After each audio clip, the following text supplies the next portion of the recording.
മഹാരഥന്മാരായ ബദരീങ്ങളെ ജീവനായി കൊണ്ട് നടക്കുന്നവരാണ് നമ്മളെല്ലാവരും. അള്ളാഹുവിന്റെ അപാരമായ തൗഫീഖ് കൊണ്ട് ധാരാളം ബദരീങ്ങളെ നാമങ്ങൾ ചൊല്ലുന്ന സദസ്സുകളിൽ പങ്കെടുക്കാൻ ഈ ആയുസ്സിൽ അള്ളാഹു നമുക്ക് സൗഭാഗ്യം തന്നവരുമാണ്. അള്ളാഹു ഇനിയും നൽകുമാറാകട്ടെ.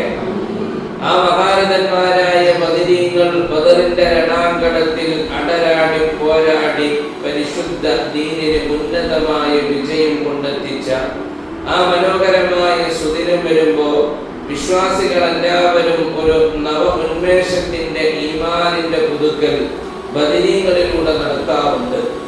ആ ബദരീങ്ങളെ കുറിച്ചാണ് ഇന്ന് നമുക്ക് ചർച്ച ചെയ്യാനുള്ളത്. മഹാരഥന്മാരായ ബദരീങ്ങളെ നമ്മൾ അനുസ്മരിക്കുകയാണ്. ബദരീങ്ങളും ബദറിന്റെ രണാങ്കളവും ഫലസ്തീനും ഖുദ്സിന്റെ പോരാളികളും അവരെല്ലാവരും വിശ്വാസത്തിന്റെ വലിയ വിജയ അടയാളങ്ങളാണ് എന്ന ഒരു വിഷയമാണ് ഇന്ന് നമ്മൾ ചർച്ചക്കെടുത്തിരിക്കുന്നത്. അല്ലാഹു സുബ്ഹാനഹു വ തആല പരിശുദ്ധ ഖുർആനിലൂടെ സൂറത്തുൽ അഹ്സാബിലൂടെ നമ്മെ ഉണർത്തുന്നുണ്ട്. മിനൽ മുഅ്മിനീന റിജാലുൻ സദഖൂ മാ ആഹദുല്ലാഹ അലൈഹി ഫമിൻഹും മൻ ഖളാ നഹ്ബഹു വമിൻഹും മൻ യന്തദിർ വമാ ബദ്ദലൂ തബ്ദീലാ.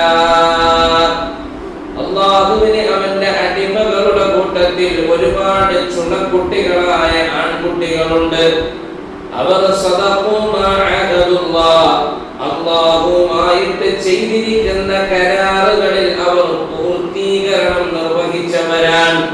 എന്താണ് പടച്ച തമ്പുരാനുമായിട്ടുള്ള കരാറ്? അല്ലാഹുവേ, നീ ഞങ്ങൾക്ക് സ്വർഗ്ഗം തരാമെന്ന് പറഞ്ഞിട്ടുണ്ടല്ലോ റഹ്മാനെ. ഞങ്ങളുടെ ശരീരവും സമ്പത്തും നിനക്ക് തന്നുകൊള്ളാം. ആ ശരീരം എന്ത് വേണമെങ്കിലും നീ എടുത്തോ തമ്പുരാനെ. ഞങ്ങളുടെ ധനങ്ങളിൽ നിന്ന് വിനിയോഗങ്ങളിൽ നിന്ന് എത്ര വേണമെങ്കിലും നിനക്ക് തരാമെന്ന് പറഞ്ഞ ഒരുപാട് മുഅ്മിനീങ്ങളുണ്ട്. ആ മുഅ്മിനീങ്ങളുടെ കൂട്ടത്തിൽ അത് സാക്ഷാത്കരിച്ച ആൺകുട്ടികളായ ചുണക്കുട്ടികളുണ്ട്. അല്ലാഹു പറയുന്നു ഫമിൻഹും മൻ ഖളാ നഹ്ബാ. അതിൽ ഒരുപാട് ആളുകൾ അവരുടെ ഖണ്ഡനാളങ്ങൾ വിച്ഛേദിക്കപ്പെട്ട് ശുഹദാക്കളായി വീരമൃത്യു വീണവരാണവർ. ശുഹദാക്കളായി പോയ ഒട്ടനേകം ആളുകളുണ്ട്. ഒരുപാട് അല്ലാഹുവിന്റെ പക്കൽ നിന്നുള്ള പാരിതോഷികത്തെ പ്രതീക്ഷിക്കുന്ന ആളുകളും ഉണ്ട്. ഈ കാലങ്ങൾക്കിടയിൽ അതിലൊരു മാറ്റവും വന്നിട്ടില്ല.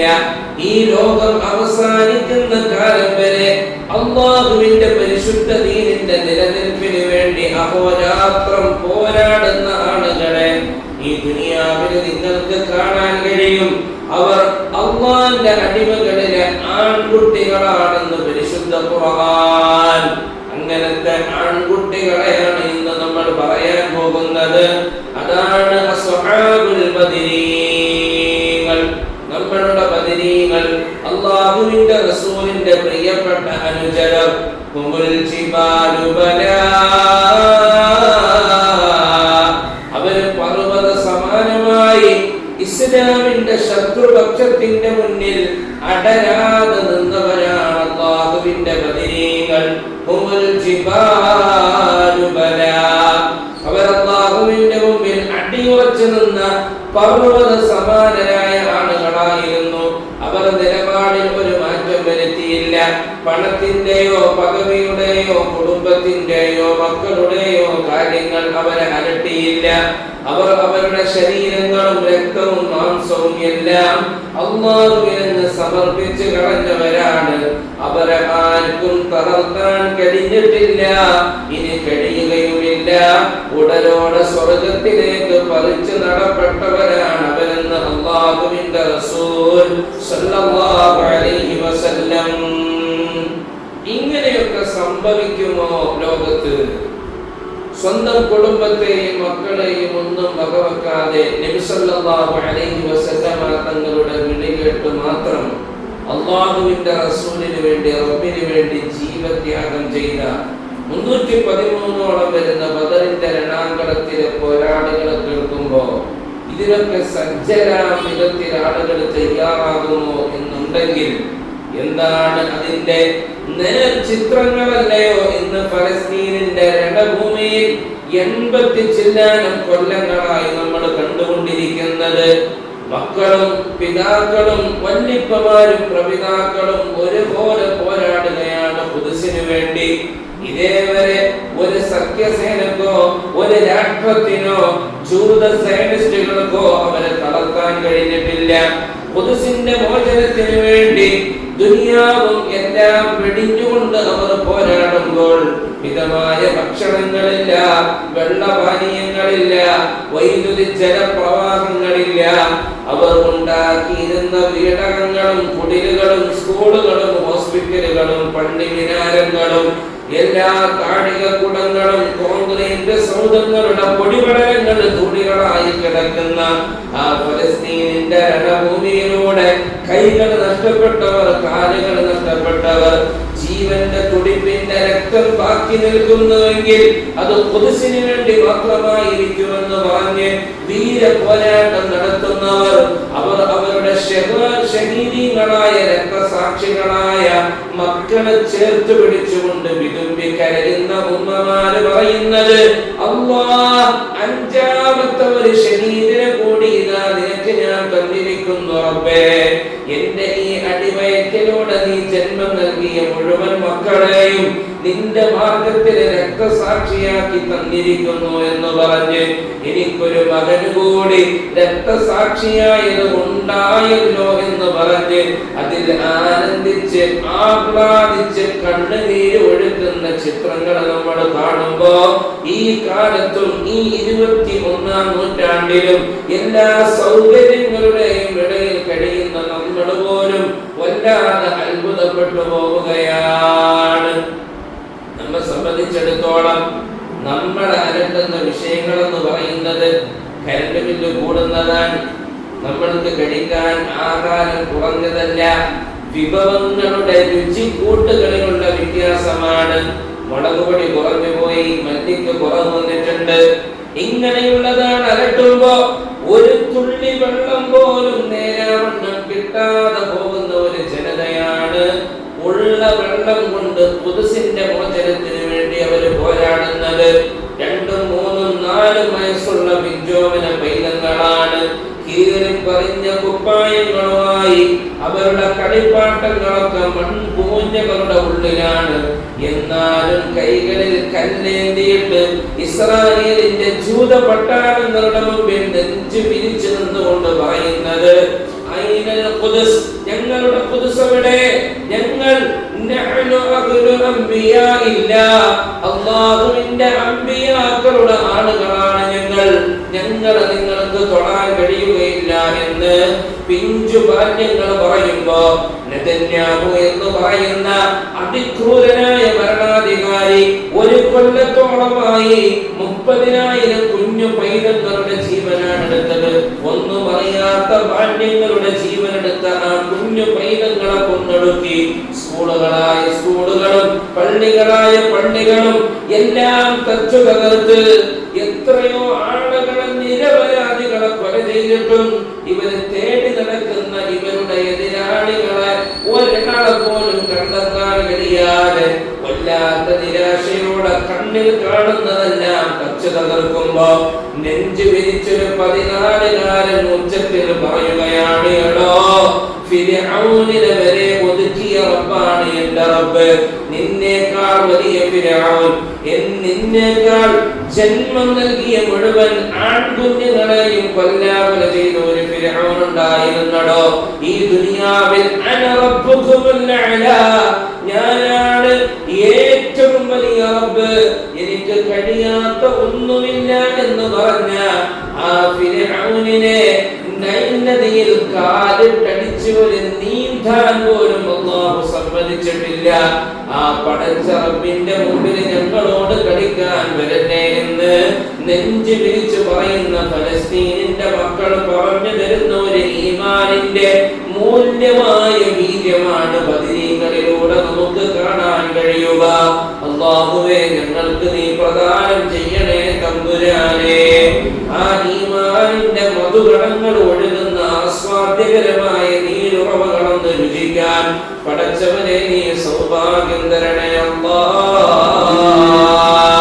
വലാ തഹ്സബന്ന الذين قتلوا في سبيل الله. അല്ലാഹുവിന്റെ മാർഗ്ഗത്തിൽ കൊല ചെയ്യപ്പെട്ടിരിക്കുന്ന ആളുകളെ കുറിച്ച് നിങ്ങൾ കരുതി പോകല്ലേ. അവർ അംവാതാ, അവർ മരിച്ചു പോയല്ലോ, അവരുടെ ജീവിതം നഷ്ടത്തിലായല്ലോ, അവർ എല്ലാം നഷ്ടപ്പെട്ടു പോയല്ലോ എന്ന് നിങ്ങൾ കരുതല്ലേ. ബൽ അഹ്യാഉൻ, ഇന്നും അവർ ജീവിച്ചിരിക്കുന്നുണ്ട്. ഇൻദ റബ്ബിഹിം, അവരുടെ തമ്പുരാന്റെ അടുക്കൽ. യുർസഖൂൻ, അവർ ഉന്നതമായ സൽക്കാരങ്ങൾ ലഭിക്കപ്പെട്ടുകൊണ്ടിരിക്കുകയാണ്. അവർക്ക് നല്ല വിഭവശേഷികൾ കിട്ടിക്കൊണ്ടിരിക്കുകയാണ്. ആസ്വാദ്യകരമായ ജീവിത ഹിതങ്ങൾ അവർ അനുഭവിച്ചു കൊണ്ടിരിക്കുകയാണ്. അവർ അല്ലാഹുവിന്റെ സമക്ഷത്തിൽ ജീവിക്കുന്നവരാണെന്ന് ഇലാഹായ റബ്ബ് ഖുർആനിലൂടെ പറയുകയാണ്. ഫരിഹീന ബിമാ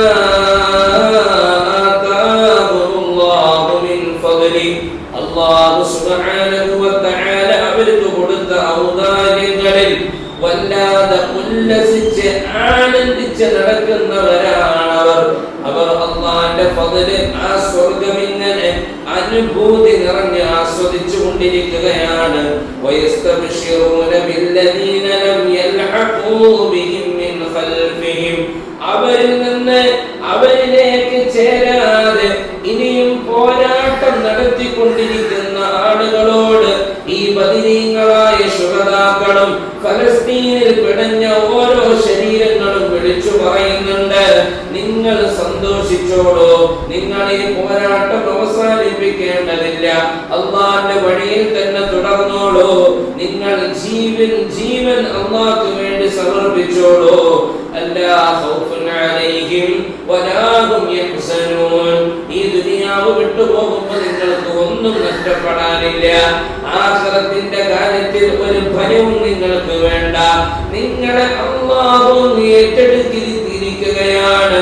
സ്വർഗീയ ലോകത്തിന്റെ മുഴുവൻ സൗഭാഗ്യങ്ങളും നിങ്ങൾക്ക് ഉണ്ട് എന്ന് അല്ലാഹു സുബ്ഹാനഹു വ തആല വളരെ കൃത്യമായി സന്തോഷം അറിയിക്കുന്നവരാണ്.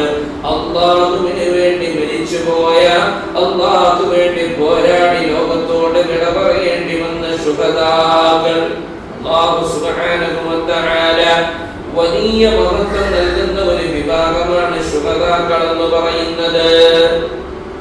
മഹാനായ ജിബ്രീൽ അലൈഹിസ്സലാത്തു വസ്സലാം നബിയോട് വന്ന് ചോദിക്കുകയാണ്, നബിയെ, അസ്ഹാബുൽ ബദറിന്റെ രണാങ്കണത്തിൽ പങ്കെടുത്ത ആളുകളെ എങ്ങനെയാണ് നബിയെ നിങ്ങൾ കണക്കാക്കുന്നത്?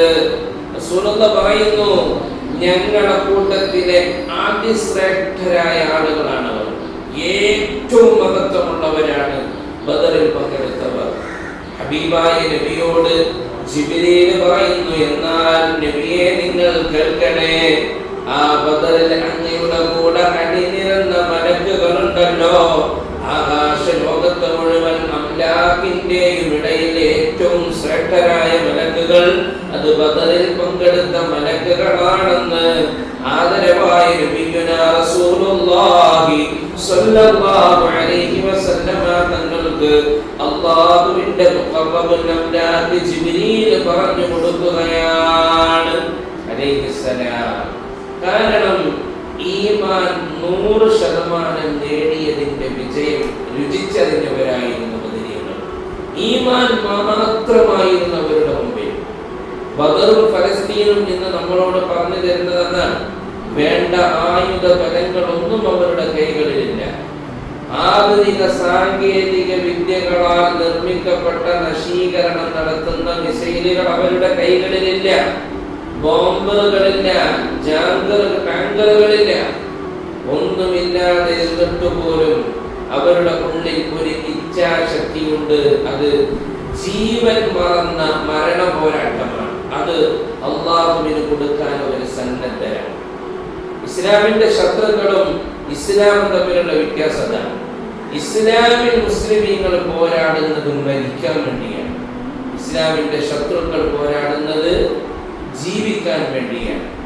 ജീവിക്കാൻ വേണ്ടി പോരാടുന്ന ആൾക്ക് എന്നും മരണം പേടിയായിരിക്കും. മരിക്കാൻ വേണ്ടി പോരാടുന്ന ആൾക്ക് മരണം ഒരു ഹരമായിരിക്കും. അതാണ് വ്യത്യാസം. ബദറിലും കണ്ടത് അതാണ്. ആദരവായ റസൂലുള്ളാഹി സ്വല്ലല്ലാഹു അലൈഹി വസല്ലമ തങ്ങൾ വളരെ പടാപാട് പെട്ടുകൊണ്ടാണ് മക്കയിൽ 13 കൊല്ലക്കാലം കഴിയേണ്ടി വന്നത്. എല്ലാം ഉപരോധിച്ചു, വെള്ളം കൊടുത്തില്ല, ഒരു തുള്ളി വെള്ളം കൊടുത്തില്ല. 2.5 കൊല്ലക്കാലം ഹബീബായ നബി തങ്ങളെയും അവിടുത്തെ പ്രിയപ്പെട്ട കൂടെയുള്ളവരെയും പത്നി ഖദീജ ബീവി റളിയല്ലാഹു അൻഹ അടക്കമുള്ള ചോര പൈതലായ ഫാത്തിമ ബീവി റളിയല്ലാഹു അൻഹ അടക്കമുള്ളവരെ ഇന്ത്യൻ ചായ ഒരു പട്ടിണി കിട്ടു പരീക്ഷിച്ചു. ഒരു തുള്ളി വെള്ളം കൊടുത്തില്ല, ഒന്നും കൊടുത്തില്ല. പച്ച ഇലകൾ പറിച്ച് കഴിച്ച് ജീവിതം കൊണ്ടുപോകേണ്ടി വന്നു ഹബീബായ റസൂലുള്ളാഹി സ്വല്ലല്ലാഹു അലൈഹി വസല്ലം. എല്ലാ നിലക്കും നബി തങ്ങളെ ഉപദ്രവിച്ചു. റസൂലുള്ളാഹിന്റെ കഴുത്തിൽ ഒട്ടകത്തിന്റെ കുടൽമാല ചാർത്തി കൊടുത്തു.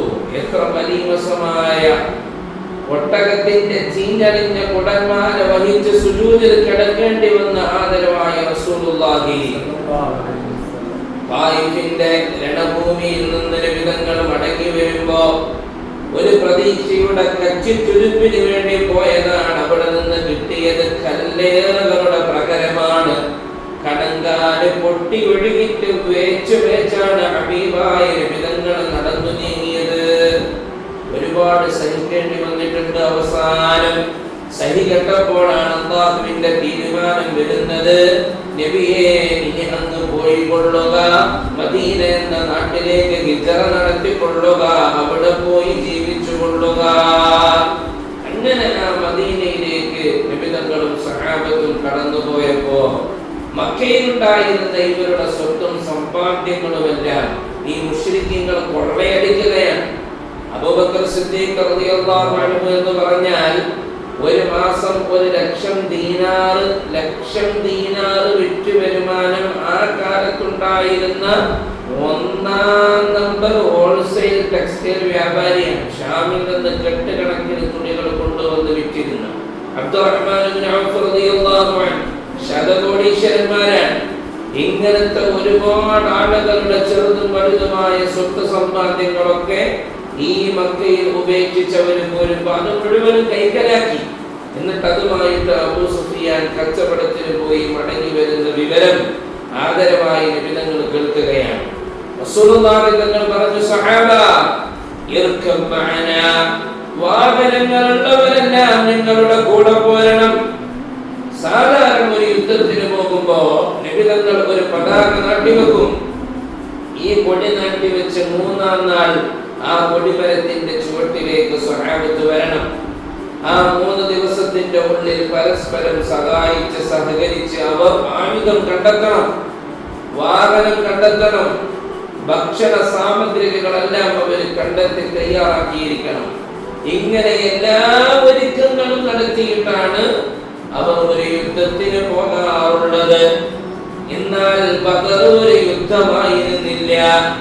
തങ്ങളുടെ കൈകളിൽ നിന്ന് കൊള്ളയടിച്ചു കൊണ്ടുപോയ സ്വത്തുക്കൾ തിരിച്ചു ചോദിക്കാനാണ് പോകുന്നത്. മൽപ്പിടുത്തം നടത്തിയിട്ട് വാങ്ങിക്കാൻ പോവില്ല. വാഹനങ്ങളുള്ളവരെല്ലാം കൂടെ പോന്നോളൂ എന്നാണ് നബി പറഞ്ഞത്. 313 ആളുകൾ, ആകെയുള്ളത് 3-4 ഒട്ടകങ്ങളും 70 കുതിരകളുമാണ് നബി സല്ലല്ലാഹു അലൈഹി വസല്ലമ തങ്ങളുടെ കൂടെ ഇവർക്ക് യാത്ര ചെയ്യാനായിട്ടുള്ളത്. റസൂലുള്ളാഹി തങ്ങളുടെ ഒട്ടകം അടക്കം ഓരോരുത്തരും കൂടം വെച്ച് ഒരാൾ നടക്കുമ്പോ മറ്റൊരാൾ കയറിയിരിക്കും. ഇങ്ങനെ കൂടം വെച്ചാണ് അവര് ബദറിലേക്ക് യാത്ര പോയത്. ഈ പോകുമ്പോൾ മതിയായ ഭക്ഷണം അവരുടെ കൈകളിൽ ഉണ്ടായിരുന്നില്ല. മതിയായ അന്നല്ല. ഇമാം നസഫി തങ്ങൾ പറയുന്നു, ഒരു കാരക്കയുടെ ചീള് കൊണ്ട് 7 പേര് ചേർന്നാണ് ഭക്ഷണം കഴിച്ചത്. സുബ്ഹാനല്ലാഹ്. നമ്മുടെ നാട്ടില് ചക്കന്റെ അത്ര ഉൾപ്പെടുന്ന കാരക്കല്ല. ഒരു കാരക്കയുടെ ചീള് കൊണ്ട് കഴിച്ചു എന്ന് പറഞ്ഞാൽ അത് വായിലേക്ക് വെച്ചിട്ട് ഒന്ന് നുണഞ്ഞ് അടുത്ത ആൾക്ക് കൊടുക്കും, അതിന്റെ കൂടെ വെള്ളം കുടിക്കും. ഇങ്ങനെയാണ് ആഹാരം അവർ കഴിച്ചിരുന്നത്. സുബ്ഹാനല്ലാഹ്. ഇതൊക്കെ നടക്കുമോ? പലസ്തീനിൽ നമ്മളൊന്ന് കാണാം. മാസത്തിലൊരിക്കൽ ആരെങ്കിലും ഒക്കെ വിതരണം ചെയ്യുന്ന അന്നത്തിന് വേണ്ടി തിക്കുന്തരൊക്കെ കൂട്ടി കിട്ടുന്ന ഒരു ഇച്ചിരി കൊണ്ടാണ് അവർ ജീവൻ ദിവസങ്ങളോളം നിലനിർത്തുന്നത്. വലിയ വലിയ ആഴങ്ങളുള്ള ഭൂഗർഭങ്ങളുടെ അകത്തളങ്ങളിൽ ഒന്നുമില്ലാതെ കഴിയുകയാണ്. ഇങ്ങനെയുള്ള ഈ സാഹചര്യങ്ങൾ തരണം ചെയ്താണ് സഹാബത്ത് ബദറിലേക്ക് കടന്നു പോകുന്നത്. വെയിലും കാറ്റും എല്ലാം അവർ തരണം ചെയ്തുകൊണ്ട് കടന്നു പോകുന്നത് ഒരു യുദ്ധത്തിന് വേണ്ടിയല്ല. നബി വിളിച്ചപ്പോൾ അല്ലാഹുവിന്റെ റസൂല് ഒന്ന് ചോദിച്ച് വാങ്ങാൻ വേണ്ടിയാണ് കടന്നു പോകുന്നത്. പക്ഷേ അബൂ സുഫിയാന് വിവരം കിട്ടി.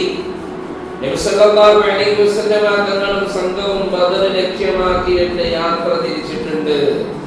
അബൂ സുഫിയാൻ ഉടനെ ലംലമത്തുൽ ഗിഫാരിയെ പറഞ്ഞേക്കുകയാണ് മക്കയിലേക്ക്. ലംലമയെ അങ്ങ് പറഞ്ഞു വിടുകയാണ്. എന്തിനാണ് പറഞ്ഞു വിടുന്നത്? മക്കയിൽ പോയിട്ട് ഇങ്ങനെ തന്നെ പറയണമെന്ന് പറഞ്ഞു കൊടുക്കുകയാണ്. മുഹമ്മദിന്റെ അനുയായികളും മക്കക്കാരെ നിങ്ങൾ തന്നേൽപ്പിച്ച നിങ്ങളുടെ സ്വത്തുക്കളൊക്കെ അപഹരിച്ചു കൊണ്ടുപോയിട്ടുണ്ട് എന്ന് തന്നെ പറയണമെന്ന് പച്ചനുണ പറയാൻ പഠിപ്പിച്ചു വിടുകയാണ്. മക്കയുടെ മലമുകളിൽ കയറി നിന്ന് ലംലമ വിളിച്ചു പറയുകയാണ്. അബൂജഹലും സംഘവും കഅബത്തോട് ചേർന്നിരിക്കുന്നുണ്ട്. വിളിച്ചു പറയുന്നുണ്ട്,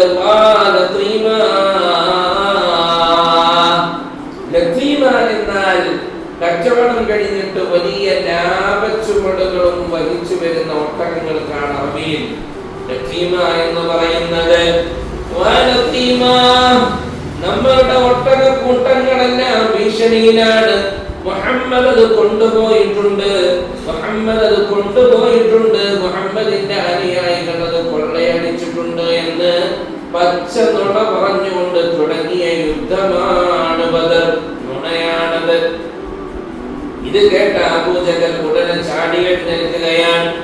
ഉത്ബത്തിനോടും ശൈബത്തിനോടും വലീദിനോടും ആരോടും ഒരു ആലോചനക്കും നിൽക്കാതെ ഓരോരുത്തരും ഓരോ ദിക്കിലേക്ക് അയച്ച് പരമാവധി ആളുകളുമായി അബൂജഹൽ ഇങ്ങ് പുറപ്പെടുകയാണ്. പോകാൻ നേരം കഅബയുടെ ഓരത്ത് നിന്ന് യാ റബ്ബൽ കഅബത്തി ഉൻസുറനാ, കഅബയുടെ രക്ഷിതാവേ ഞങ്ങൾക്ക് വിജയം തരണമേ എന്ന് പറഞ്ഞുകൊണ്ടാണ് അബൂജഹലും സംഘവും പോകുന്നത്. ഓരോ ദിവസവും ഒട്ടകത്തെ അറുത്ത് നല്ല ഒന്നാം തരം ഭക്ഷണം കഴിച്ചുകൊണ്ടാണ് അവർ കടന്നു വരുന്നത്. അതിനൂതനമായ വിധത്തിലുള്ള സൗകര്യങ്ങൾ ആ കാലത്തുള്ളതൊക്കെ ഉപയോഗിച്ചുകൊണ്ടാണ് അവർ കടന്നു വരുന്നത്. നന്നായി പാട്ടുപാടി മദ്യപിച്ച് മുഹമ്മദിനെ വിധങ്ങളെ ആക്ഷേപിച്ച് റസൂലുള്ളാഹി തങ്ങളെ വെല്ലുവിളിച്ച് അല്ലാഹുവിന്റെ റസൂലിനെ പരിഹസിച്ച് വലിയ വീര്യഗാഥകൾ മുഴക്കിക്കൊണ്ടാണ് അബൂജഹൽ കടന്നു വരുന്നത്. അബൂജഹലിനോട് ഇബ്ലീസ് പറയുകയും ചെയ്തു, ധൈര്യമായി നടന്നോളൂ, ഞാൻ നിങ്ങളെ കൂടെയുണ്ട്. സാക്ഷാൽ അബൂജഹൽ കടന്നു വരികയാണ്. ആദരവായ റസൂലുള്ളാഹി സ്വല്ലല്ലാഹു അലൈഹി വസല്ലമ തങ്ങൾക്ക് വിവരം കിട്ടി. അബൂ സുഫിയാൻ വഴിമാറ്റിയിട്ട് അങ്ങനെ രക്ഷപ്പെട്ടു പോയിട്ടുണ്ട്. എന്നാൽ ലംലമയെ വിട്ടുകൊണ്ട് മക്കയിൽ വിവരം അറിയിച്ചുകൊണ്ട് ചോദിക്കാൻ ആയിരക്കണക്കിന് പടയാളികളുമായി അബൂജഹൽ കടന്നു വരികയാണ്. ഇവിടെ 313ഓളം സഹാബത്ത് മാത്രമാണുള്ളത്. അവർക്കോ അന്നമില്ല, വെള്ളമില്ല, വാഹനമില്ല, ആയുധങ്ങളില്ല. ഫലസ്തീനിന്റെ മക്കളെ പോലെ നിരായുധരാണ്. കല്ല് മാത്രമേ അവർക്കുള്ളൂ. എന്നാലോ മറുഭാഗത്തോ ലോകത്തുള്ള വൻകിട രാജ്യങ്ങളൊക്കെ സഖ്യം ചേർന്നുകൊണ്ടാണ് ഇസ്രായേലിന്റെ സയനിസത്തോട് ചേർന്ന് നിന്നുകൊണ്ട് ഒരു കൊച്ചു നാടിനെയാണ് ഈ വളഞ്ഞിട്ട് ആക്രമിച്ചുകൊണ്ടിരിക്കുന്നത്. ഈ ഗസ എന്ന് പറയുന്നത് ആകെ 40 കിലോമീറ്റർ. 40 കിലോമീറ്റർ നീളമുള്ള ഗസക്ക് വേണ്ടി എന്റെ പ്രിയപ്പെട്ട സഹോദരിമാരെ നമ്മൾ ആലോചിക്കണം. ലോകം അടക്കി ഭരിക്കുന്നു എന്ന് മേനി നടിക്കുന്ന അമേരിക്ക ഇറങ്ങിയേക്കാണ്. അമേരിക്ക അടക്കമുള്ള മുഴുവൻ രാജ്യങ്ങളും ചേർന്ന് അവരുടെ ടൺ കണക്കിന് ഡോളറുകൾ ചെലവാക്കുകയാണ് ഈ 40 കിലോമീറ്റർ മാത്രം നീളമുള്ള ഗസക്ക് വേണ്ടി. അവിടെ തന്നെ ആലോചിക്കണം, വലിയ പരാജയം. 80 കൊല്ലമായിട്ടും ഇത് കൈക്കലാക്കാൻ ഇവരെ കൊണ്ട് പറ്റിയില്ല. 80 കൊല്ലമായിട്ടും ഇതൊന്നും തൊടാൻ ഇവരെ കൊണ്ട് കഴിഞ്ഞിട്ടില്ല. ഈ കൊല്ലങ്ങൾ അത്രയുമായിട്ട് ഒരു പോരട് പോലും ഒരുപാട് നാശനഷ്ടങ്ങൾ വിതക്കാൻ കഴിഞ്ഞു എന്നതല്ലാതെ ഒരു വിജയം കാണിക്കാൻ അവരെ കൊണ്ട് സാധിച്ചിട്ടില്ല. ലോകത്തിന്റെ മുമ്പിൽ ഇസ്രായേലിലെ ഒരു കൂട്ടം ജൂതന്മാര് തന്നെ നിരന്തരം നെതന്യാഹുവിനോട് ചോദിക്കുന്നുണ്ട്, ഒരു കൊല്ലമായിട്ട് നിങ്ങൾ തുടങ്ങിയിട്ട് എന്ത് നേടി? നിങ്ങൾ ഈ പറയുന്ന ഹമാസിനെ പിടിച്ചു കെട്ടാൻ, ഈ ഹമാസിന്റെ പോരാളികളെ നശിപ്പിക്കാൻ, അവരെവിടെ പാർക്കുന്നു അത് കണ്ടെത്തിയിട്ട് അവരെ അങ്ങ് തകർത്തു കളയാൻ നിങ്ങളെ കൊണ്ട് ഇതേവരെ കഴിഞ്ഞിട്ടില്ല എന്ന് പറഞ്ഞ് എത്രയോ ആന്തരികമായ സൈനിക കലാപങ്ങൾ പോലും ഇസ്രായേലിന്റെ ഉള്ളിൽ നടക്കുന്നുണ്ട്. പുറത്തു പറയില്ല, അമേരിക്കയെ കൂട്ടുപിടിച്ചുകൊണ്ട്. എന്നാൽ ഇതേ സാഹചര്യമാണ് സാക്ഷാൽ അബൂജഹൽ എല്ലാവരെയും കൂട്ടി ആനയും അമ്പാരയും ഒഴുക്കും താളവും മദ്ദളവുമായി കടന്നു വരികയാണ്. വലിയ അഹങ്കാരത്തോടുകൂടി കടന്നു വരുന്ന അബൂജഹൽ വരുന്നുണ്ടെന്ന വിവരം അറിഞ്ഞപ്പോഴാണ് അല്ലാഹുവിന്റെ റസൂല് വല്ലാതെ സങ്കടപ്പെടുന്നത്. സുബ്ഹാനല്ലാഹ്, ഈ സഹാബത്തിലെ ഒരാളെയും ഞാൻ ഒരു യുദ്ധത്തിന് വേണ്ടി കൊണ്ടുവന്നതല്ല, ഇവരാരും യുദ്ധത്തിന് ഒരുങ്ങി വന്നതുമല്ല, യുദ്ധം ചെയ്ത് പരിചയവുമില്ല. ഇസ്ലാമിന്റെ ലോകത്തിലെ ആദ്യത്തെ യുദ്ധം ഒരു ബദറാണ്. ബദറിന് മുമ്പ് ഒരു യുദ്ധം ഉണ്ടായിട്ടില്ല, ഒരു തന്ത്രം മെനഞ്ഞിട്ടില്ല, ഒന്നും അവർ അനുഭവിച്ചിട്ടില്ല. എങ്ങനെ ഈ 313ഓളം ആളുകളോട് പറയാൻ പറ്റും ആയിരക്കണക്കിന് ആളുകളോട് യുദ്ധം ചെയ്യണമെന്ന്? എന്ത് പറയണമെന്നറിയാതെ നിൽക്കുമ്പോഴാണ് അല്ലാഹുവിന്റെ റസൂലിന്റെ മുഖത്തൊരു നിഴലാട്ടം കണ്ടാൽ അത് തിരിച്ചറിയാൻ കഴിയുന്ന അബൂബക്കർ സിദ്ദീഖ് റളിയല്ലാഹു അൻഹു കടന്നു വന്ന് പറയുന്നു, നബിയേ, എന്തിനാണെന്ന് പേടിക്കുന്നത്? അബൂബക്കറില്ലേ, അങ്ങയുടെ മുന്നിൽ ഒരു കോട്ട പോലെ നിൽക്കും അബൂബക്കർ. ആരില്ലെങ്കിലും അബൂബക്കറിന്റെ ജീവൻ തരാൻ അബൂബക്കർ സന്നദ്ധമാണ്. ഇത് കേട്ടപ്പോൾ മഹാനായ ഉമർ ഇബ്നുൽ ഖത്താബ് തങ്ങൾ ചാടി വന്നുകൊണ്ട് പറയുന്നു, യാ റസൂലല്ലാഹ്, എന്തിന് വിഷമിക്കണം നബിയേ? ഉമറിന്റെ കഴുത്തറുക്കപ്പെട്ട് ഈ മണൽത്തരികളിൽ രക്തം പുരണ്ട് കിടക്കുന്ന ആ സമയം വരെ ഉമർ വാളുമായി അങ്ങയുടെ മുന്നിലുണ്ടാകുമെന്ന് ആദരവായ റസൂലുള്ളാഹി തങ്ങളോട് മഹാനായ ഉമർ ഇബ്നുൽ ഖത്താബ് തങ്ങൾ പറയുകയാണ്.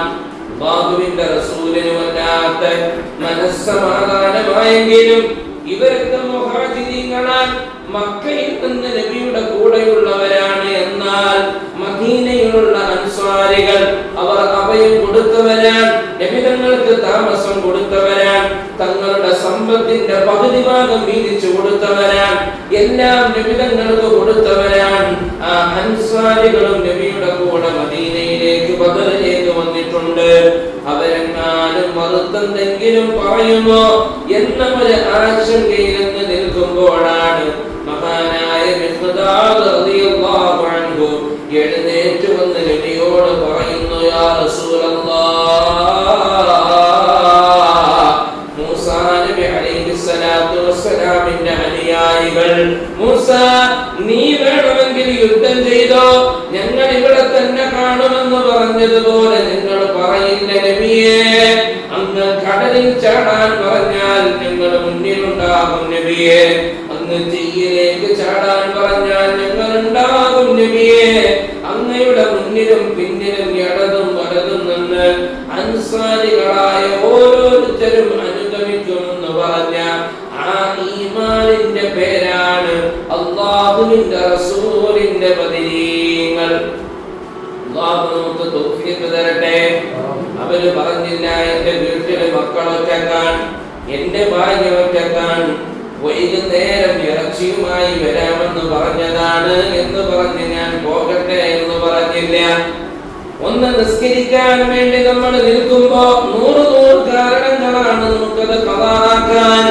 കല്യാണവും കളിയാട്ടവും നമ്മളുടെ ജീവിതത്തിന്റെ ദുസ്സഹമായ ദുർഘടമായ വഴികളിലൂടെ എത്ര നിസ്സാരമായിട്ടാണ് റബ്ബിന് കൊടുക്കാനുള്ള ഒരു നിസ്സാര സമയം പോലും കൊടുക്കാൻ നമ്മൾ തയ്യാറാകാത്തത്. അവിടെയാണ് ഒരു അനുകൂല സാഹചര്യവും ഇല്ലാതിരുന്നിട്ടും അല്ലാഹുവിന് വേണ്ടി സ്വന്തം ശരീരത്തെ സമർപ്പിക്കുകയാണ്. എന്റെ പ്രിയപ്പെട്ട പൊന്നോമന മക്കളുടെ മുഖം ഇനി എനിക്ക് കാണാൻ കഴിയുമോ എന്ന് പോലും അറിയില്ല. എന്റെ പിഞ്ചോമന പൈതങ്ങളെ ഒന്ന് കാണാൻ എനിക്ക് കഴിയുമോ എന്ന് പോലും അറിയാത്ത ആ വല്ലാത്ത പ്രയാസഭാരത്തിൽ നിന്ന് അല്ലാഹുവിന്റെ റസൂലേ ഞാൻ മദീനയിലേക്ക് പോകട്ടെ എന്ന് ഒരാൾ പോലും നബിയോട് പറഞ്ഞില്ല. റസൂലേ കൂടെ നിന്ന് ഞങ്ങൾ പോരാടുമെന്ന് പറഞ്ഞ ആ ബദരീങ്ങൾ അവരാണ് ഈമാനിന്റെ ഒരിക്കൽ കോർത്തവർ. അവർ അങ്ങ് പറഞ്ഞു അല്ലാഹു അക്ബർ, ഞങ്ങൾക്ക് അല്ലാഹു മതി, നബിയെ അങ്ങ് മതി. ഈ അല്ലാഹു അക്ബർ കേട്ടപ്പോഴാണ് പടച്ചവൻ മലക്കുകളോട് പറഞ്ഞത്, എന്താ നോക്കി നിൽക്കുന്നത്, ഇറങ്ങിച്ചെന്ന് അവരുടെ കൂടെ നിങ്ങളും പങ്കെടുക്കൂ. മലായികത്തിനോട് അല്ലാഹു പറഞ്ഞു, അല്ലാഹു അക്ബർ എന്ന ബദരീങ്ങളുടെ തക്ബീറിന്റെ മന്ത്രധ്വനികൾ ആകാശലോകങ്ങളുടെ ചക്രവാളങ്ങളെ മുഴുവനും മുഴുക്കലിലും കൊള്ളിച്ച് അല്ലാഹു സുബ്ഹാനഹു വ തആല മലക്കുകളോട് ഇറങ്ങിച്ചെല്ലാൻ പറഞ്ഞു. ആ മലക്കുകൾ പടിപടിയായി അല്ലാഹുവിന്റെ ഹബീബ് റസൂലുള്ളാഹി തങ്ങളുടെ സമക്ഷത്തിലേക്ക് കടന്നു വരികയാണ്. അബൂജഹൽ വലിയ വീരവാദം മുഴക്കിക്കൊണ്ട് അല്ലാഹുവിന്റെ റസൂലിനെ പറയാനുള്ളതൊക്കെ പറഞ്ഞുകൊണ്ട് വരികയാണ്. ബദറിന്റെ രണാകളം നടക്കുമ്പോ 313ഓളം വരുന്ന ആളുകൾക്ക് ഒന്നുമില്ലാത്തവരാണ് അവർ, കൈകളിലൊന്നുമില്ല. അവരാണ് ആയിരക്കണക്കിന് സർവസന്നാഹങ്ങളും വേണ്ടിയ ആളുകളെ കാണുന്നത്. അവര് പറഞ്ഞു, അല്ലാഹു ഇതിലും വലിയവൻ പടച്ചറപ്പാണ്, അവനൊരു വഴി തെളിയിച്ചു തരും, അവനത് കാണിച്ചു തരും. ജീവിതത്തിന്റെ ഏത് പ്രതിസന്ധിയിലും കൂടെ നിൽക്കാൻ വാപ്പാക്ക് കഴിഞ്ഞില്ലെങ്കിലും, ഉമ്മാക്ക് കഴിഞ്ഞില്ലെങ്കിലും, ഭർത്താവിന് കഴിഞ്ഞില്ലെങ്കിലും ഖാദിറായ അല്ലാഹു കൂടെ ഉണ്ടാകുമെന്നതാണ് ഏറ്റവും വലിയ. അല്ലാതെ സുഖവും സൗന്ദര്യമുള്ള സമയത്ത് ആരും അല്ലാഹുവിനെ വിശ്വസിക്കാൻ എളുപ്പമാണ്. അന്നുള്ള സമയത്ത് ആരും അല്ലാഹുവിനെ വിശ്വസിക്കാൻ എളുപ്പമാണ്. പട്ടിണി കിടന്ന് നോമ്പ് വെക്കാൻ ആർക്കും കഴിയില്ല. അല്ലാഹു സുബ്ഹാനഹു വ തആല ഈമാൻ നമുക്ക് പ്രദാനം ചെയ്യട്ടെ. കാമിലായ ഈമാനിന്റെ മധുഗണങ്ങൾ രുചിക്കാൻ അല്ലാഹു നമുക്ക് സൗഭാഗ്യം തരട്ടെ. ഹബീബായ റസൂലുള്ളാഹി സ്വല്ലല്ലാഹു അലൈഹി വസല്ലമ തങ്ങൾ പഠിപ്പിക്കുകയാണ്, ഈ ലോകം അവസാനിക്കുന്ന കാലം വരെ ലാ തഖൂമു സ്സാഅ ഹത്താ യുഖാതിൽ മുസ്ലിമൂന അൽ-യഹൂദ്. മുസ്ലിം സൈന്യം ജൂതന്മാരെ കൊല ചെയ്യാതെ പരാജയപ്പെടുത്താതെ ഈ ലോകം അവസാനിക്കുകയില്ല. നബി തങ്ങൾ പറയുന്നു, ഫലസ്തീനിന്റെ മക്കൾ പുഞ്ചിരിക്കാതെ ഈ ലോകം അവസാനിക്കില്ല.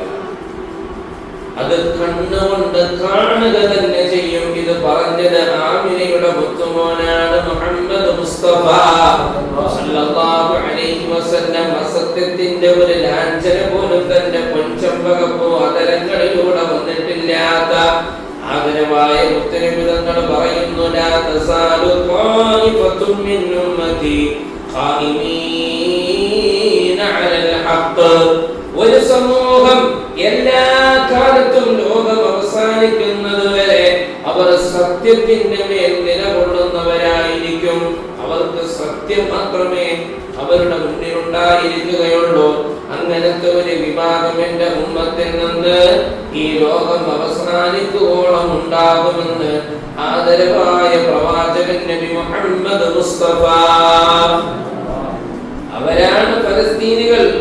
നബി തങ്ങളുടെ ആ ഹദീസിന്റെ പശ്ചാത്തലത്തിൽ പറയുന്നു, അവർ ഫലസ്തീനിന്റെ മക്കളാണ്. ലോകമുള്ളിടത്തോളം കാലം അവർ സത്യത്തിന്റെ മേൽ അടിയുറച്ചു നിന്നുകൊണ്ടേയിരിക്കും. പച്ച നുണയുടെ പേരിലാണ് ബദർ തുടങ്ങിയത്. മുഹമ്മദ് നബി സല്ലല്ലാഹു അലൈഹി വസല്ലമ തങ്ങളും അനുയായികളും മോഷ്ടിച്ചു എന്ന നുണ പറഞ്ഞിട്ടാണ് ബദർ തുടങ്ങിയതെങ്കിൽ ഫലസ്തീനും ആരംഭിക്കുന്നത് പച്ച നുണയുടെ പേരിലാണ്. ലോകത്തെല്ലായിടത്തും വെറുക്കപ്പെട്ടു പോയ ഒരു ജനത, ഒരാളും കൊടുക്കാത്ത ഒരു ജനത, എല്ലാ അർത്ഥത്തിലും നിരാകരിക്കപ്പെട്ടു പോയ ജനത. ലക്ഷക്കണക്കിന് ജൂതന്മാരെയാണ് ഹിറ്റ്ലർ മാത്രം കൊന്നു കളഞ്ഞത്. ലോകം കണ്ട അതിക്രൂരമായ നടപടി. അന്ന് ഹിറ്റ്ലർ പറഞ്ഞു, എന്തിന് ഞാൻ ഇവരെ കൊല്ലുന്നു എന്ന് ഒരു കാലം ഈ ലോകത്തിന് മറുപടി പറഞ്ഞു. അതിന് ഒരു 10% ജൂതന്മാരെ ബാക്കി ഉണ്ടായിരുന്നു. ഹിറ്റ്ലർ എന്തിന് 90% ജൂതന്മാരെയും കൊന്നു കളഞ്ഞു എന്ന് ചരിത്രം അന്വേഷിക്കും. അപ്പോൾ അവർക്ക് മറുപടിക്ക് ഒരു 10% ജൂതന്മാരെ ഈ ലോകത്ത് ഞാൻ ബാക്കി വെച്ചു പോകുന്നു എന്ന് പറഞ്ഞ ആ ഹിറ്റ്ലറെ ഇന്ന് ലോകം നോക്കുകയാണ്. അയാൾ അന്ന് ഈ 10 കൂടി തീർത്തിരുന്നെങ്കിൽ ഇത്രമേൽ കൊടും ക്രൂരതയുടെ വേദനാജനകമായ കാഴ്ചകൾ നമുക്ക് ഫലസ്തീനിൽ കാണാൻ കഴിയുമായിരുന്നില്ല. ലോകത്തെല്ലായിടത്തും അവരെ ആട്ടി ഓടിച്ചപ്പോ അവർക്ക് ജീവിതം നൽകിയത് ഫലസ്തീനികളാണ്. നിങ്ങൾ ഇവിടെ താമസിച്ചോളൂ എന്ന് പറഞ്ഞവർ ക്ഷണിച്ചു വരുത്തിയത് ഫലസ്തീനികളാണ്. അവർക്ക് വെള്ളം കൊടുത്തു, അന്നം കൊടുത്തു, എല്ലാം കൊടുത്തു.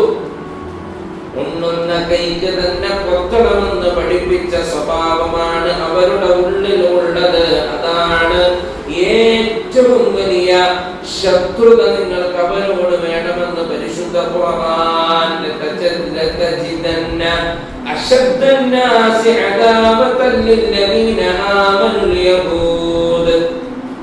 മുസ്ലിമീങ്ങളെ, മുഅ്മിനീങ്ങളെ ഏറ്റവും വലിയ ശത്രുത നിങ്ങളോട് കാണിക്കുന്നത് ഇവരായി.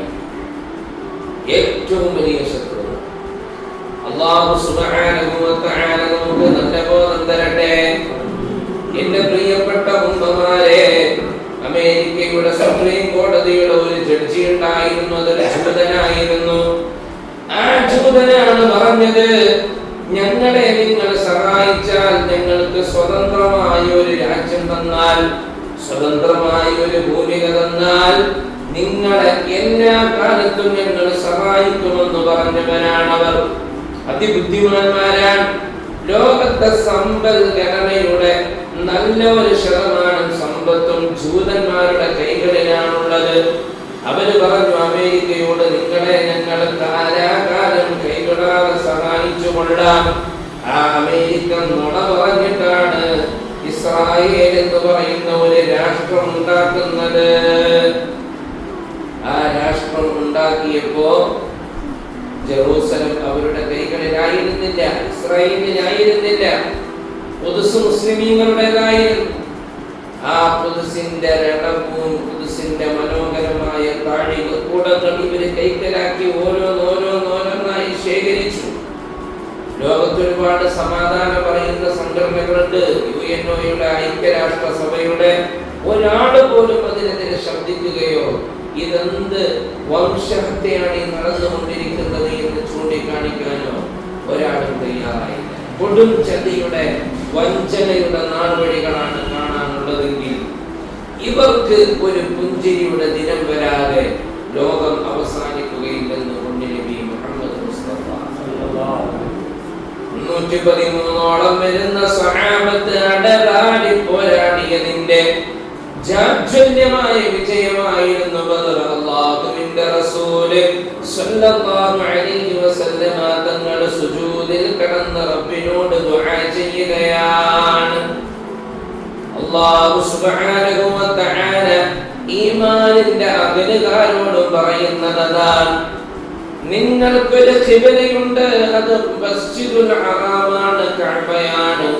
ആ കഅബയെ ഖിബലയാക്കുന്ന കാലത്തോളം, അഥവാ നിങ്ങൾ നിസ്കരിക്കുന്ന കാലത്തോളം, നിങ്ങൾ നോമ്പനുഷ്ഠിക്കുന്ന കാലത്തോളം, സകാത്ത് കൊടുക്കുന്ന കാലത്തോളം ഒരാളും നിങ്ങളെ തൊടാൻ വരികയില്ല എന്ന് ആദരവായ പ്രവാചകർക്ക് പരിശുദ്ധ ഖുർആൻ ഓതി കൊടുക്കുകയാണ്.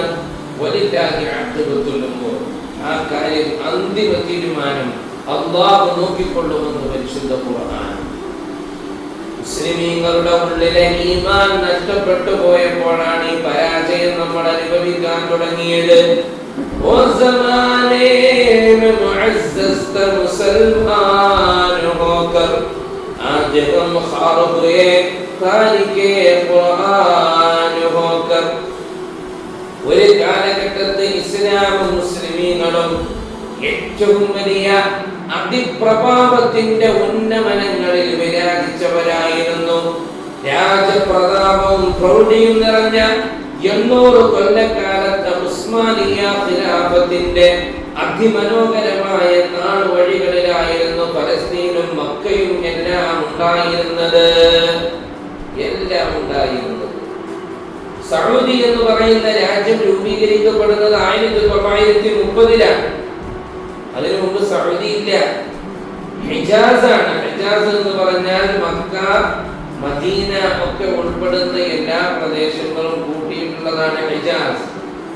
ഈ ഹിജാസിന്റെ ഉസ്മാനിയ ഖിലാഫത്തിന്റെ ഗവർണറായിരുന്നു സാക്ഷാൽ ഷരീഫ് ഹുസൈൻ എന്ന് പറയുന്ന ഭരണാധികാരി.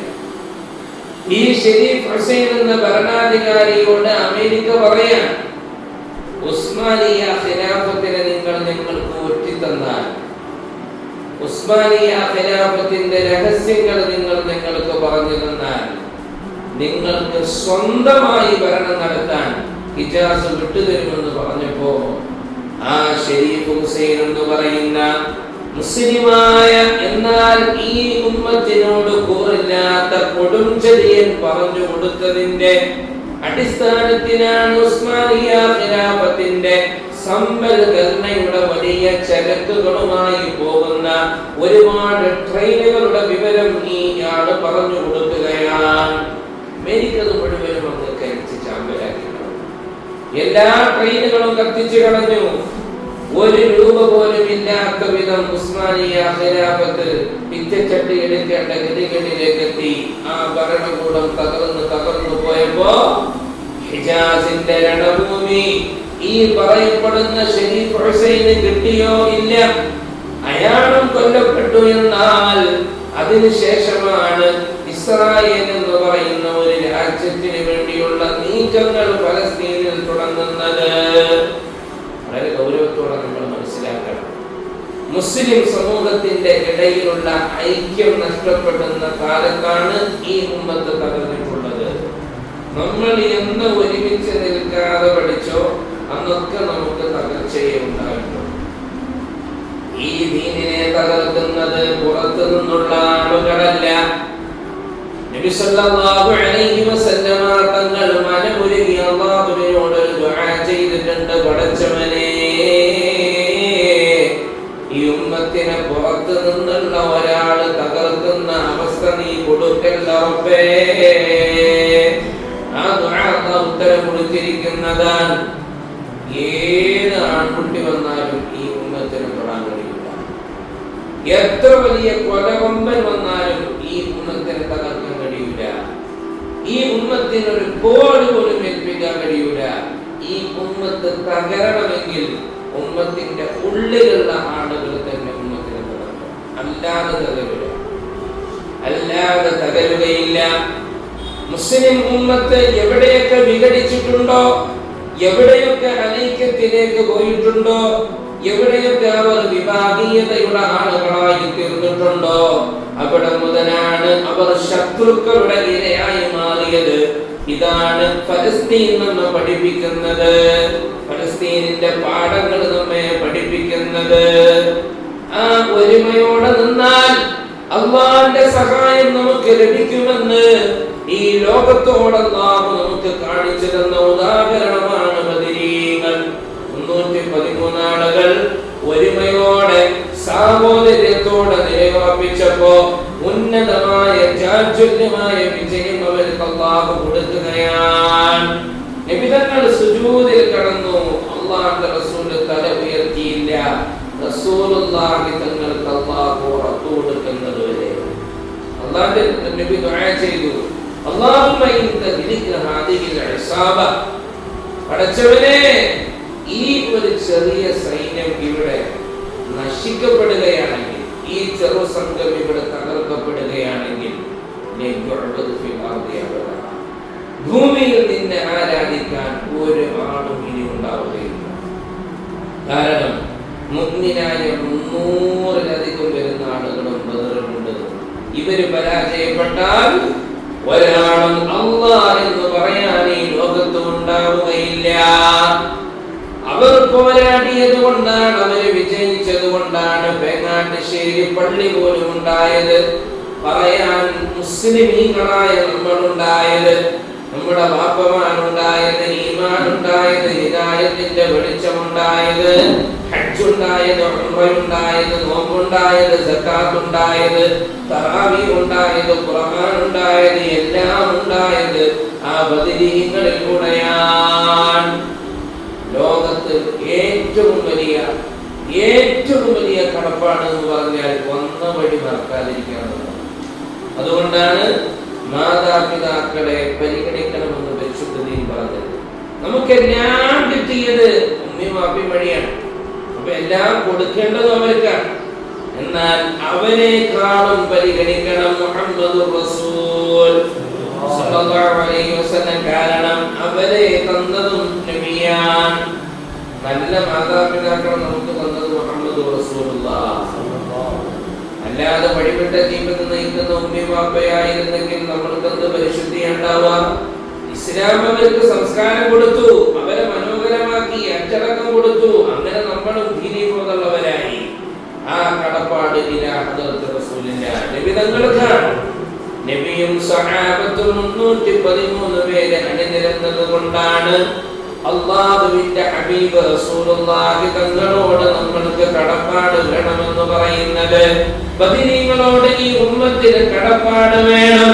ആ കടപ്പാട് നിർവഹിക്കേണ്ടത് അവരെ കുറിച്ച് നമ്മൾ പറയുക എന്നതാണ്. പറയുമ്പോ ആ വീര്യം നമ്മളുടെ ഉള്ളിലേക്ക് പകർന്നു. അല്ലാഹു നമുക്ക് തൗഫീഖ് തരട്ടെ.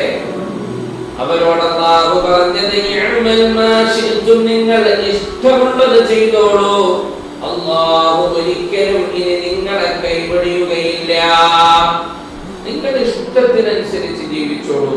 ഇനി ഒരു വഖത്ത് നിങ്ങൾ നിസ്കരിച്ചില്ലെങ്കിലും അഫർത്തുലക്കും അല്ലാഹു നിങ്ങൾക്ക് കൊടുക്കുന്നേക്കാം. നിങ്ങൾ ഇഷ്ടമുള്ളത് ചെയ്തോളൂ എന്ന് അല്ലാഹു സർട്ടിഫിക്കറ്റ് കൊടുത്ത ഒരേ ഒരു വിഭാഗം ബദരീങ്ങളാണ്. കാരണം അവര് ലോകത്ത് നടക്കുന്ന ഏത് നന്മയുടെയും കൂലി ബദരീങ്ങളും. അവരാണ് ഇവിടെ സ്ഥാപിച്ചത്, ദീൻ സ്ഥാപിച്ചത് ബദരീങ്ങളാണ്. അവരില്ലായിരുന്നുവെങ്കിൽ ദീൻ ഉണ്ടാകുമായിരുന്നില്ല. അപ്പൊ ആര് നിസ്കരിച്ചാലും ഒരു വിഹിതം ബദരീങ്ങളിലേക്ക് പോകും. ആര് ഖുർആൻ ഓതിയാലും ഒരു വിഹിതം ബദരീങ്ങളിലേക്ക് പോകും.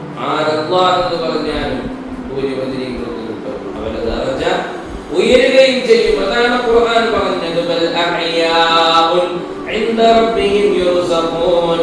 അവർ ജീവിച്ചിരിക്കുന്നവരാണ്, ജീവനുള്ളവരാണ്. യുർസഖൂൻ, ധാരാളം ധാരാളം ധാരാളം അവർക്ക് അങ്ങനെ കിട്ടിക്കൊണ്ടേയിരിക്കുകയാണ്. കിട്ടിക്കൊണ്ടേയിരിക്കുക. വളരെ മനോഹരമായി അല്ലാഹു സുബ്ഹാനഹു വ തആല പറഞ്ഞു തരികയാണ്. അവരോട് ചേർന്ന് നിന്നാൽ വല്ലദീന ലം യൽഹഖൂ ബിഹിം മിൻ ഖൽഫിഹിം, അവരോട് ചേരാത്ത ആളുകളോട് അവർ പറയുന്നത്, നിങ്ങൾ ഞങ്ങളുടെ വഴിയിലെങ്ങാണ് ഇരുന്നാൽ നിങ്ങൾക്ക് ഒരു വിഷമമോ ദുഃഖമോ പരാധീനതയോ ഈ ദുനിയാവിൽ ഉണ്ടാവുകയില്ല. പരിശുദ്ധ ഖുർആൻ ആ ബദരീങ്ങളെ നമ്മൾ ചേർത്ത് നിർത്തിയാൽ അവർക്കുള്ള മഹത്വത്തിന്റെ ഒരു ഒഴുക്ക് അല്ലാഹു നമ്മളുടെ ജീവിതത്തിലേക്ക് തുറന്നു തരും. ആ കാര്യം അവിതർക്കിതമാണതിന് സംശയമില്ല. അല്ലാഹു സുബ്ഹാനഹു വ തആല നമുക്ക് തൗഫീഖ് തരട്ടെ. നമ്മളൊക്കെ നിരന്തരം ആ ബദരീങ്ങളെ കൊണ്ട് നടക്കണം. ബദരീങ്ങളെ അസ്മാനുള്ള വീടുകളിൽ കള്ളൻ കയറില്ല എന്ന് പഴമക്കാര് നമുക്ക് പറഞ്ഞു തന്നിട്ടുണ്ടെങ്കിൽ എത്രയോ അനുഭവങ്ങൾ ധാരാളം അതിന് സാക്ഷിയാൻ. ഒരുപാട് അനുഭവം. അത് ശരിയാണ്, കള്ളം കയറില്ല. മഹാരഥന്മാരായ ബദരീങ്ങളുടെ നാമങ്ങൾ നിത്യവും ഒരാൾ ചൊല്ലുമ്പോൾ ഏതൊരാളുടെ മുന്നിലും ആണത്തത്തോടെ നിലയുറപ്പിക്കാൻ അയാൾക്ക് കഴിയും. അയാളുടെ ഉള്ളിൽ അതിനു വേണ്ട ഈമാൻ യോഗ്യമാമിതം ഉണ്ടാകുമെന്ന് അവിതർക്കിതമായ ഒരു കാര്യമാണ്. ഇനി വേറെ ഒന്ന് കേൾക്കണം. ലോകത്ത് അല്ലാഹു ആദരിച്ച് ഏറ്റെടുത്ത മുഴുവൻ ഔലിയാക്കളും ബദരീങ്ങളുടെ നാമങ്ങൾ ചൊല്ലിയവരാണ്. ബദരീങ്ങളുടെ നാമങ്ങൾ ചൊല്ലാതെ ഒരാളും അല്ലാഹുവിന്റെ ഔലിയായി മാറുന്നില്ല. ഇല്ലാ ബിഖറാഅത്തി അസ്മാഇഹിം വതവസ്സുലി ബിഹിം. ബദരീങ്ങളുടെ നാമങ്ങൾ ചൊല്ലാതെ അവരെ മുൻനിർത്തി അല്ലാഹുവിനോട് ദുആ ചെയ്യാതെ ഒരാളെയും അല്ലാഹു ഏറ്റെടുക്കുമെന്ന് കരുതേണ്ടതില്ല. മഹാരഥന്മാരായ ഉലമാക്കൾ നമ്മൾ പഠിപ്പിച്ചതാണ്. അല്ലാഹു നമ്മെ ഏറ്റെടുക്കണമെന്ന് നമുക്കൊരു ചിന്തയുണ്ടെങ്കിൽ ബദരീങ്ങളുടെ നാമങ്ങൾ ചൊല്ലിയേ മതിയാവും. അല്ലാഹു നമുക്ക് തൗഫീഖ് തരട്ടെ. അതുകൊണ്ട് എന്റെ പ്രിയപ്പെട്ട നല്ലവരായ ഉമ്മമാർ അതിനു വേണ്ടി കഠിനാധ്വാനം ചെയ്യുന്നവരാണ്. വീടകങ്ങളിലൊക്കെ സംഘടിപ്പിച്ച് അഹോരാത്രം അതിനു വേണ്ടി നിയ്യത്തുകൾ വെച്ച് അതിന്റെ സമയമാകുമ്പോൾ ആ വീടകങ്ങളിലേക്ക് ചെന്ന് അത് പതിവായി ചൊല്ലുന്നവരാണ്. അത് ഊർജിതമാക്കണം. ഇല്ലാത്ത പെണ്ണുങ്ങളെ കൂടി അതിലേക്ക് ചേർക്കണം. നിങ്ങൾ അല്ലാഹു തൗഫീഖ് തരട്ടെ. ഇല്ലാത്ത ഭാഗങ്ങളിൽ അത് സ്ഥാപിക്കാൻ മുന്നിൽ നിൽക്കണം. അല്ലാഹു നമുക്ക് തൗഫീഖ് തരട്ടെ. ഖിയാമത്ത് നാൾ വരെ ഈ നാട്ടിൽ അത് തുടരണം. അങ്ങനെ ഒരു കാലം ഉള്ളിടത്തോളം കാലം കാരണവന്മാർ ഇവിടെ തന്ന ഒന്നും നശിച്ചു പോകില്ല. ഇതങ്ങനെ ഉയർന്ന് ഉയർന്ന് ഉയർന്ന് പോവുക തന്നെ ചെയ്യും. ഒരു രീതിയിലുള്ള തകർച്ച നമ്മുടെ മക്കൾക്ക് ഉണ്ടാവൂല, കുടുംബത്തിലുണ്ടാവൂല, ആർക്കും ഉണ്ടാവൂല. ബദരീങ്ങളുടെ നാമങ്ങൾ ചൊല്ലി നടക്കുന്ന ഒരു കുട്ടിയുടെ ചുണ്ടിന്റെ ഉള്ളിലേക്ക് ഒരു എംഡിഎംഎയും പോകൂല, ഒരു ലഹരിയും പോകൂല, ഒരു മാരകമായ മദ്യം ഒന്നും ചെല്ലൂല. ബദരീങ്ങൾ കാത്തോളും. ബദരീങ്ങൾ കാത്തോളും എന്ന് പറഞ്ഞാൽ ബദരീങ്ങൾ അള്ളാഹ് അവർക്ക് ഒരു കഴിവ് കൊടുത്തേക്കുന്നതാണ്. മമ്പർക്കത്തങ്ങളെ ബദരീങ്ങളെ എന്നൊക്കെ നമ്മുടെ ഉമ്മമാരെ വിളിച്ചിരുന്നത് അതുകൊണ്ടാണ്. അപ്പൊ കുറച്ച് ആൾക്കാർ പറയുന്നത് അള്ളാനെ വിളിച്ചാൽ പോലെ പിന്നെ എപ്പോഴെങ്കിലും വിളിക്കുമ്പോഴേക്കും സുബഹിസ്കരിക്കാത്തവനാണ് അള്ളാന്ന് വിളിക്കുന്നത്. സുബഹിസ്കരിക്കാത്തവൻ അള്ളാന്ന് വിളിച്ചാൽ അള്ളാഹു വിളിക്കുന്ന നേരത്തെ റബ്ബിനെ കേട്ടവരെ അള്ളാഹുവിനെ വിളിക്കുമ്പോൾ പഠിച്ചു കൊടുക്കും. അള്ളാഹു സുബ്ഹാനഹു വ തആല നമുക്ക് നല്ല ബോധം തരട്ടെ.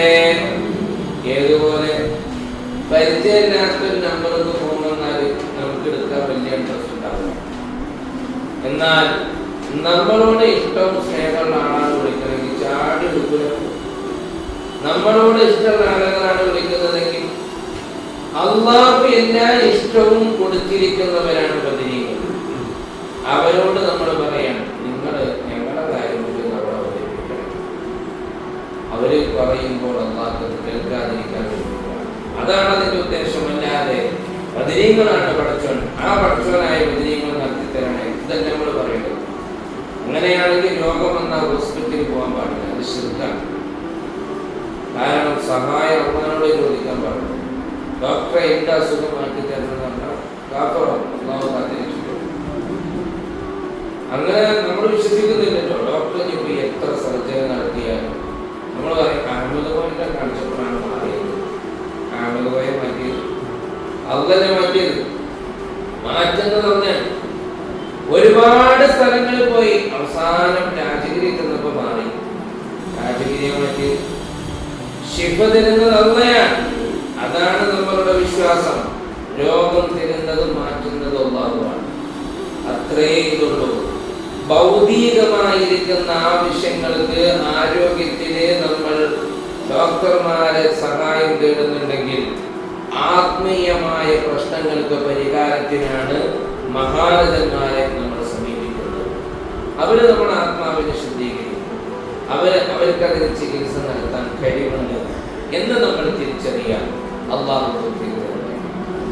അള്ളാഹു സൗഭാഗ്യം തരട്ടെ എന്ന് ദുആ ചെയ്ത് നമ്മൾ ഓതി വെച്ച തവസ്സുൽ ബൈത്തിന്റെ ബാക്കി പാടി ഇൻഷാ അല്ലാഹ് നമുക്ക് ദുആ ചെയ്യാം.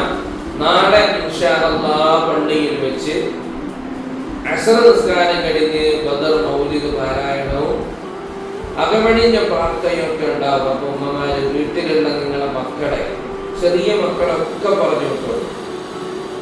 ചെറിയ കുട്ടികളെ പറഞ്ഞു വിട്ടോളൂ എന്ന് പറഞ്ഞാൽ ഈ കുട്ടികളിൽ നിന്ന് മാറി ഉടനുള്ള കുട്ടികളൊന്നും പള്ളിയിലേക്ക് വിടും. മുമയ്യസ് അല്ലാത്ത കുട്ടികളെ ഒരു കാരണവശാലും ഉൾപ്പെട്ട് പള്ളിയിലേക്ക് വിടും. മുമയ്യസ് അല്ലാത്ത കുട്ടി എന്ന് പറഞ്ഞാൽ ആരാന്നറിയും? ഫിഖ്ഹിന്റെ കിതാബിൽ മുമയ്യസായ കുട്ടി എന്ന് പറഞ്ഞാല് ഒരു പാത്രത്തിലേക്ക് ലേശം ചോറ് എടുത്തിട്ട് ഒരു സ്ഥലത്ത് പോയി ഒരു മറ്റും കളയാതെ അത് കഴിച്ച് ആ പാത്രം തിരിച്ചു കൊണ്ടുതരാൻ അതിനൊരു കുട്ടിക്ക് സ്വന്തമായിട്ട് കഴിവുണ്ടോ, ഒരു വകതിരിവുണ്ട്. ആ കുട്ടീനെ നിങ്ങൾ പള്ളിയിലേക്ക് പറഞ്ഞേച്ചു. അല്ലാതെ വാരി കൊടുക്കുന്ന കുട്ടികളെ പള്ളിയിൽ വിട്ട് ആകെ 2 സ്വപ്നം ഉണ്ടാവുള്ളൂ. പിന്നെ ഇവര് നോക്കുമ്പോൾ വലിയൊരു ഗ്രൗണ്ടാ പള്ളി. എന്നിട്ട് ഒരു തലക്കുന്ന ആ തല വരെ ഓടുക, അവിടുന്ന് ഈ തല വരെ ഓടുക.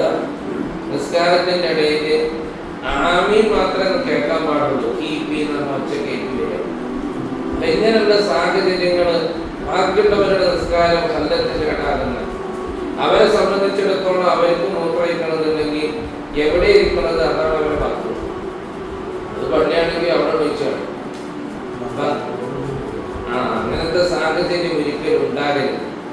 അപ്പൊ അങ്ങനത്തെ കുട്ടികളെ നിങ്ങൾ പള്ളിയിലേക്ക് വിടരുത്. എന്തോട്ടോ ഉസ്താദ്, ഇങ്ങനെയൊക്കെ വന്നെങ്കിലല്ലേ അവർ നിസ്കാരം പടിയുള്ളൂ.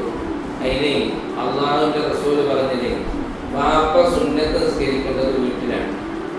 മകന്റെ മുമ്പിൽ മുസ്ലിമിട്ടിട്ട് വാപ്പ സുന്നത്ത് നിസ്കരിച്ച് കാണിച്ചു കൊടുക്കണം. കുട്ടി ഇതാണ് നിസ്കാരം.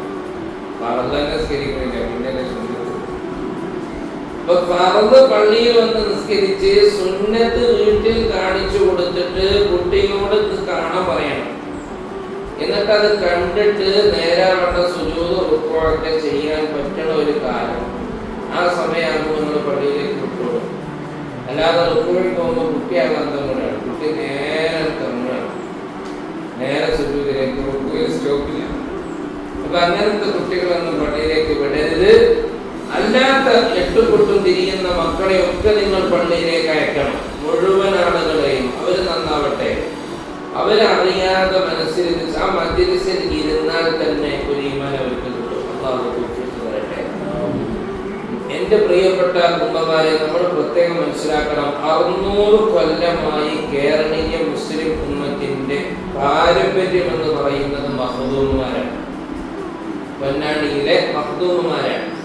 ആ പൊന്നാനിയിലെ വലിയ മഖ്ദൂമ് ജനിച്ചത് നമ്മുടെ ഈ കൊച്ചിയിലാണ്. എന്ന് പറഞ്ഞാൽ നമ്മൾ തൊട്ടടുത്ത സ്ഥലമാണ്. നിങ്ങൾക്ക് ചരിത്രം അറിയാനായിട്ടാണ്, ഒരു കാലത്ത് ഈ കേരളം കണ്ട ഏറ്റവും വലിയ മഹാന്മാര് ജീവിച്ച നാടാണ് ഈ എറണാകുളം ജില്ല. ഈ എറണാകുളം ജില്ല ഇപ്പൊ അത് ഇല്ലാതായിപ്പോയി. ആരാ നശിപ്പിച്ചത്? നമ്മൾ തന്നെ. നമ്മള് ദീനിനെ മാറ്റിവെച്ചപ്പോ പലരും കൊണ്ടുപോകും. അല്ലാഹു സുബ്ഹാനഹു വ തആല കാത്ത് രക്ഷിക്കട്ടെ. നമ്മുടെ നിസ്കാരവും നമ്മുടെ നോമ്പും നമ്മുടെ സക്കാത്തും ഖുർആൻ പാരായണവും ഇതൊക്കെ അല്ലാഹു സ്വീകരിക്കുന്നുണ്ടെന്ന് പഠിച്ചോണ്ട് ഉറപ്പ് തന്നു ഇല്ലല്ലോ. പക്ഷേ നമ്മൾ ചൊല്ലുന്ന ഒരു മൻഖൂസ് മൗലിദ് പോലും അല്ലാഹു തട്ടിക്കളയില്ല. അത് സ്വലാത്താണ്. നബിയുനാ റസൂലുള്ളാഹി മുത്തനബിയുടെ പേരിലുള്ള സ്വലാത്ത് ഒരാൾ തമാശക്ക് ചൊല്ലി, എന്നാലും അതിന് സ്വലാത്തിന്റെ കൂലിയാണ്. വാപ്പ മരിച്ചു, ആയിരക്കണക്കിന് യാസീൻ മതി. ഓതണ ഓരോ ഹർഫും തെറ്റാണ്. അത് കബൂലാക്കൂല. ആ യാസീൻ അല്ലാഹു കബൂലാക്കൂല. എന്നാൽ 7 ദിവസം മൗലിദ് കഴിച്ചു. സ്വലാത്തുല്ലാഹ് സലാമുല്ലാഹ് സ്വലാത്തുല്ലാഹ് തസ്ലീം ചൊല്ലി നബിയുടെ മേൽ സ്വലാത്ത് ചെയ്യാൻ അത് അങ്ങനെ തന്നെ ഖബർ പോകും. ഇതിൽ യാതൊരു സംശയവുമില്ല. ആയിരക്കണക്കിന് ആളുകളെ വിളിച്ചു വരുത്തിയിട്ട് വലിയ മൗലിദ് സദസ്സ് നടത്തി ഭക്ഷണം കൊടുത്തു. എന്റെ ഉള്ളിലുള്ള നിയ്യത്ത് എന്താ? ഞാന് നന്നായി ചെയ്യുന്ന ആളാണെന്ന് പരമാവധി ആൾക്കാരെ അറിഞ്ഞോട്ടെ. എന്നാലും ആ വാപ്പാനെ അങ്ങനെ നോക്കിയല്ലോ മോനെന്ന് ആളുകളെന്ന് പറയണം. അതിന് വേണ്ടി തന്നെ ചെയ്താല് മൗലിദ് മാറ്റി നിർത്തിയാൽ ബാക്കി ഒന്നും കബറ് കിട്ടൂല, മൗലിദ് കിട്ടും. ആരെങ്കിലും കാണാൻ വേണ്ടി സ്വലാത്ത് ചൊല്ലിയാലും സ്വലാത്ത് കൂലിയായിട്ട് തന്നെ കിട്ടും. ഇതാണ് ഈ ഉമ്മത്തിന്റെ പാരമ്പര്യം. നമ്മുടെ വീടുകളിൽ ഒരു ദിവസം പോലും മങ്കൂസ് മൗലിദ് ഓതാത്ത വീടുണ്ടായിരുന്നില്ല, ഹദ്ദാദ് റാത്തി ഓതാത്ത വീടുണ്ടായിരുന്നില്ല, നഫീസത്ത് മാല പാടാത്ത വീടുണ്ടായിരുന്നില്ല, മുഹീദ്ദീൻ മാല പാടാത്ത വീടുണ്ടായിരുന്നില്ല, മുഹീദ്ദീൻ റാത്തി മേടിക്കാത്ത വീടുണ്ടായിരുന്നില്ല, ഖുത്ബിയ്യത്ത് ഇല്ലാത്ത ഒരു ജമാഅത്ത് പോലും ഉണ്ടായിരുന്നില്ല. പഴയ പള്ളിയിലൊക്കെ ചിലപ്പോൾ ഖുത്ബിയ്യത്ത് ഉണ്ടായിരിക്കണം, പള്ളിയൊക്കെ പുതിയതായപ്പോൾ ഖുത്ബിയ്യത്ത് എന്ന് പറയുന്നത് ഇല്ലാത്ത ഒരു മഹല്ലും ഇല്ല. അഹ്ലു സുന്നത്തി വൽ ജമാഅത്ത് എല്ലാ മഹല്ലിലും ഖുത്ബിയ്യത്ത്. ഇതുകൊണ്ടാണ് ഈ ഉമ്മത്തിന്റെ ഈമാൻ രക്ഷപ്പെട്ടു പോയത്. ഓരോ ദിവസവും പിടിക്കപ്പെടുന്ന 100ഉം 10ഉം കേസുകളില് 90% പ്രതികൾ മുസ്ലിങ്ങളാണ്. എന്താ കാരണം? നമ്മൾ ഇതൊക്കെ ഒഴിവാക്കി. നമ്മള് ഈമാൻ കിട്ടുന്ന പരിപാടികളൊക്കെ നിർത്തി. നമ്മൾ മദീനകളിൽ പറയൂല, ആരും പറയൂല. നമ്മുടെ ഒരു കുട്ടിയുടെ ഉള്ളിലേക്ക് നിസ്കാരം നോമ്പൊക്കെ എത്തുന്നേക്കാൾ ഉപരിയായി ഈ മഹബത്ത് എത്തണം, ഈ സ്നേഹം എത്തണം. വലത് കൈ കൊണ്ട് കുടിക്കാൻ പാടില്ല. എന്താ കാരണം? എന്റെ റസൂലുള്ളാഹിക്ക് അത് ഇഷ്ടമല്ല, എന്റെ നബി അത് ഇഷ്ടപ്പെടുന്നില്ല. ആ ഇഷ്ടത്തിന്റെ പേരിലായിരിക്കണം. ഏതുപോലെ ഉമർ ഇബ്നുൽ ഖത്താബ് തങ്ങൾ ഹജറുൽ അസ്വദിനോട് പറഞ്ഞു, ഹജറുൽ അസ്വദേ, നീ ഒരു കല്ല, നിനക്ക് ഒരു വിലയും ഞാൻ തരുന്നില്ല. നീ സ്വർഗത്തിൽ നിന്ന് വന്നതാണെങ്കിൽ നീ ഒരു കല്ല. അള്ളാന്റെ റസൂല് ചുംബിച്ചത് കൊണ്ട് മാത്രം ഈ ഉമർ നിന്നെ ചുംബിക്കും, അല്ലെങ്കിൽ ഉമർ നിന്നെ ചുംബിക്കുകയായിരുന്നു.